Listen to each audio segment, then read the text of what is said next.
Orioles co-hitting coach Ryan Fuller, who joins us here on O's Extra. Ryan, first of all, happy 4th to you. Happy 4th. Great to be here. Great to see you. This offense has been cooking. And we look at the 2 all-star selections from yesterday that were named. We'll start there, and we'll start with the catcher in Adley Rutschman. To be this good and to do it from both sides of the plate. Unbelievable person, unbelievable player. This is his 2nd all-star game, his 1st starting. We're so proud of him. It's unbelievable, and he's going to be able to do this year in and year out.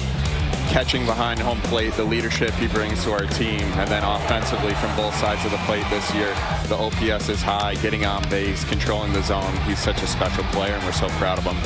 His numbers from the right side have been off the charts. He might be the best hitter against left-handed pitching this season in all of baseball. Is there a reason for that in your mind, or is that just something, I mean, it's almost hard to imagine anyone being good at switch hitting. You have a couple of guys who are good at switch hitting. Is there any reason for that in your mind, though? He's a natural right hitter. He always feels really comfortable there, where maybe he spends a little bit more time on his left-hand stroke. But unbelievable contact, power. He's just a really complete player, and he's done a great job controlling the zone and different pitch types, too. He's been hammering fastballs from that side this year. Let's talk about Gunnar Henderson. Are you surprised the power is this big this early in his career? I think anybody would be. You see how special he is, but to be at the top of major leagues and home runs at such a young age just shows what a special player he is. It's such a joy to watch him every day. And seeing him come up in that home run derby next Monday is going to be so much fun, and I know Orioles Nation's going to be watching him. When you talk about the ceiling for Gunnar Henderson, is there one? If you ask him that question, he always has the highest expectations for himself. He wanted to be Rookie of the Year. He did that first unanimous Rookie of the Year.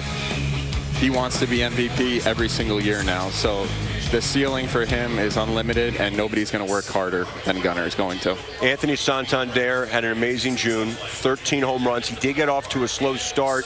When he's going right, what do you see? The confidence is there. He loves the warm weather, but his bat path, he made a few tweaks. He's worked really hard in the cage with the hitting staff. He's done a great job. So he's just on playing a long time. He could catch it a little deep. He can be out front. But trading those balls that used to be maybe a weak fly ball, those are the ones that are hammered now going over the fence. And 13 home runs in 1 month is just incredibly special, and it's so fun to watch. Do you want to see Anthony in the home run derby?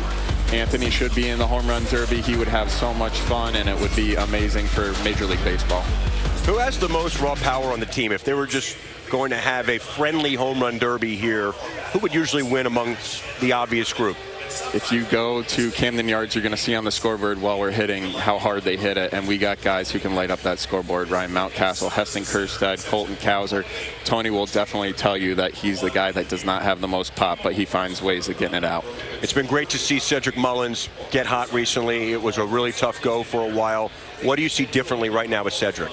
We're so proud of Cedric. That's a really tough start to go through, and you can easily throw in the towel.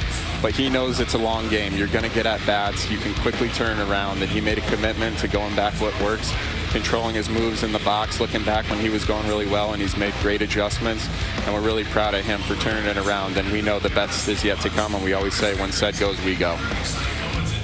And we saw in the intro what Ryan O'Hearn did last night. No one should ever be surprised by anything Ryan O'Hearn does. The story's amazing, but you wake up here on July 4th, Ryan, he's 2nd on the team in OPS.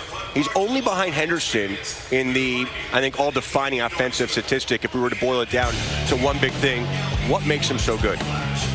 He's been so consistent for us since we got him. He came up to the major leagues with us last year, made a couple of adjustments, and since then he's been so consistent. But his mentality is one of a kind. He wants to be in there against righties, and he wants to be in there against lefties now. And he's earned those at-bats, and it's been so much fun. The other night, go 3 for 3 off a lefty. He wants to be in there. He wants those clutch at-bats, and we want him up there as well. Ryan, great stuff. We really appreciate it. Your boys are hot. Thank you. There's no other way to say it right now. Go O's.